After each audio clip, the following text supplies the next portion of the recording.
кайсыл бир кезде казактан калган кунду куйбуз деп алты баатыр жигиттерин коштотуп алып казакка жылкы тийгени барат. Кун куйбуз деп. Демек эми өч алабыз деген маанайда кун куйбуз деген сөз өч алуу эмес. Кун куйбуз деген сөз бир чечилбей калган маселени кайра тактайбыз деген эретинде.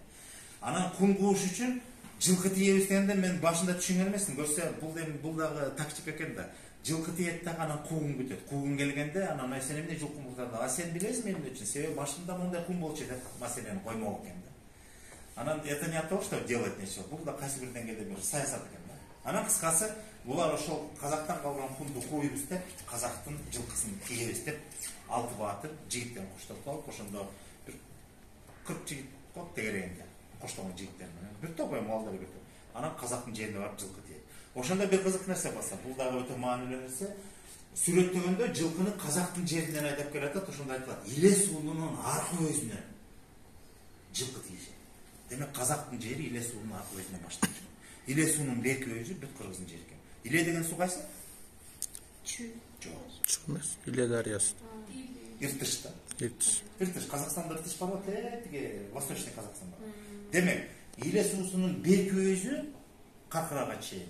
Бул 3 Алматы анан 7 суу деген. 7 суу деп коет жалпысынан. Ортодо 3 Алматы деген бөлүгү менен. Ошонун баары өзү кыргыздын жери экен башынан.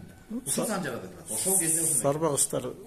Анан ошол Иле суусунун аркы өзүнө өтүп барганда, демек өзүнүн жери менен барып, анан аркы өзүнө өткөндө, анан ошол жерде Райымбек деген казактын байынын жайы экен. Анан ошол жерде демеле сан жеткиз көп мал экен да. Эми жылкы да болгон. Ошондо демеле чекеден алып эле тандап үйүр менен кыргыздар Иле суусунун бияк өйүнө айдап туруп кыргыз жерине анан айыл көздөй жөнөттү. Каркырап чуартынан өткөрүп атат. Бир нече детин көп аябай малды, эми 40 жигити улам бир канча бөлүп үйүр менен жылкыларды алар да чогуу кетти, билесиң, үйүр болуп, анан бир үйүр, эки үйүр деп бирөөнү коштойт, дагы 2-3 үйүрдү дагы бирөөнү коштотуп, ошентип айдап анан жигиттердин санына жетишти, ошентип бир топ малды айдап барып туруп, анан жакта дагы андан көбү калды дейт. Анан акырын айдап кетет, ошол жылкыны айдагычы эч ким жок. Эми булар дагы атайын мындай көрмөй келет. Анан Каркырага жеткенден кийин малдын баарын бойт, андан ары айылга түшүргүлө дейт дагы, анан балбай айтат да, өмүрдө айтат да. Сен эми мал менен кошо айылга бар, айылда эмне болбосун, сен айылда болуп тур, сен айылга да киши керек, башкасы болчу. Биз болсо куугун күтүп Каркырада калабыз да. Куугун келет да баары. Мен мынча жылкы тийгенден кийин ушунча жоголуп кетти деп бирөө урдады деп анан аркасынан куугун келсе, биз куугунду ушу Каркырада күтүп, ушул жактан маселе чечишебиз деп. 5 баатыр жигиттер менен жигиттерин бүт Каркыранын аркы берки өзүнө тоонун кыркаларына тургузат, атайын белгилүү жерлерден жолду карагыла куугундун изин күткүлө деп. А тиги 5 баатырлар бир Каркырада сонун бир жан казанын окуп, ошонысын асып алып, бир тайды союп алып, эт салып барган бүтүп атат. Ушундай экен да. Анан бир убакта жигиттерден кабар берет. Ой, тактан куугун келип атат дейт. Чаң зыргытып эле бирөө келип атат дейт. Канча экен деп кабар алып сураса, алдында бирөө көрөт, ар жакта чаң кызып ар жагы көрүнбөй атат. Анда мейли жакындасын, көрөйлү тактап берди деп. Анан бир канча убакыт өткөндө келип атат, карадык, аркасында эч ким жок экен. Чаң басылгандан кийин эч ким жок экен, жалгыз келип атат дейт. Куугун жалгыз келип атат. Анан тигилер таңдап балбай айтат, бул жалгыз келсе соо эмеспи? Бул болбой калды дегенде эле бир баатыр, болбосо бир зор баатыр болуш керек. Кимге же таянар бир күч бар дейт. Эмне болбосун, бул жөн киши эмес. Жалгыз келгиде. Же болбосо даярдатып, бул жалгыз келип атат, аркасынан дагы келет болуш керек. Анан жигиттер айтат, силер эми аркы кыркага даярданып алып чыгып күтүп туруңар. Чоң жоо келип, куугун көбүрөөк тобу менен келсе, анда силер даярдап туруңар. Биз бул менен элчилик кылып сүйлөшөбүз. 5 баатыр отурат. Анан алыстан келет атат, анан сүрөттөп атат. Ой, бунун жүрүшү катуу экен. Отурушу ишенимдүү, көз карашы өткүрдү. Колунда ай балтасы бар, тигинси бар, бунусу бар деп жоо жарагы менен камынып келет. Кадимки эле куугун экен. Чабышкан келет атат дейт. Анан сүрдүү келет атат дейт, ушундай. То есть мындай багыттуу эле келет атат дейт да. Анан бастырып келип эле жакындап калганда ат үстүнөн, анан тиги ат үстүнөн түшпөй туруп саламдашты дейт. Саламдашып айтты, ой, кыргыз казак бир тууган эл элек. Малды алыпсыздар деп туруп, анан эмне деген? Азыр сөзмө сөзүн талды, бир жыл салам айткандан тигилер алек алат да, анан ошондо айтыптыр да. Ушу болду болбоду, сен балбай окшойсуң деп балбайды көрсөттү дейт. Себеби кабарың бизге чейин жеткен, кабарыңды тааный, бирок өзүңдү көргөн эмесмин, бирок болду сен Балбай окшойсуң деди дейт. Аны тапты да, ооба деп Балбай айтты. Анан сөздү Балбай баштады. Анан сөздү баштаганда аранда Балбай сен окшойсуң деди дейт. Себеби илгеркиди каралачы, мындай адеп, нарк кандай. Оозунуп эч ким сүйлөй албайт. Башчысы гана сүйлөйт. Балбай сөз баштагандан кийин башчысы бул экен. Анда Балбай ушул турбайбы деп кабар кетет да башка жерде. Анын баарын билип, көрүп, ошонун баарын туюп, анан айтып алат.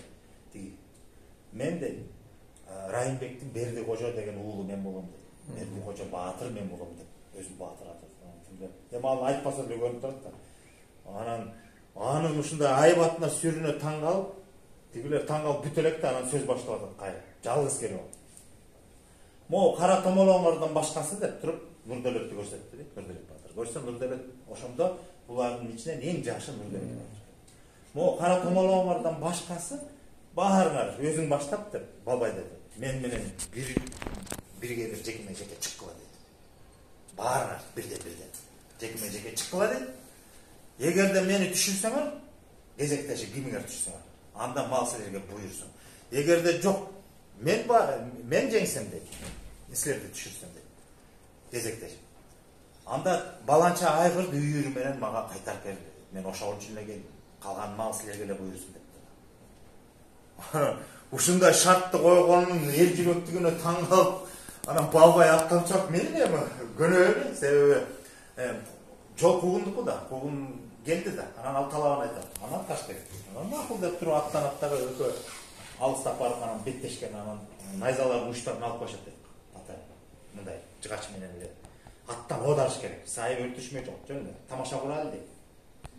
Анан ошентип келип туруп бир беттешкенде экөөнүн тең найзалар бычырап, аттын төштөрү калышып, бири-биринен эч кимсе аттан колобайт, найзалар бычырап кетет дейт дагы. Анан кайра артка тартылат дагы, анан кайра беттешкени кайра найзаларын мындай Берди Кожо да алат, тиги да найзасын алат.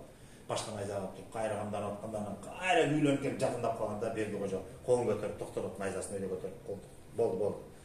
Балбай болду. Сенин сапарың барды дейт. Экөөбүз беттештик, сен да мен да кулаган жокмун, кезекти бер. Тигил чыксын дейт. Анан Балбай алып туруп мен талаптын жол булуп болгондон талабын аткаралы деп анан экинчи Жанек чыгат. Жанек аттанат, экөө беттешет, Жанекти ыргыта калат. Жанагындай найза менен сайып өлтүрбөйт, бирок аттан кулатат да. Bunun jarabı aldı. Giyikisi çıktı. Ana çubuğum çıktı. Çubuğum çıkanda anı da attım üstüne. Irgıda. Uğrattı mı da? Najamaya çıktı.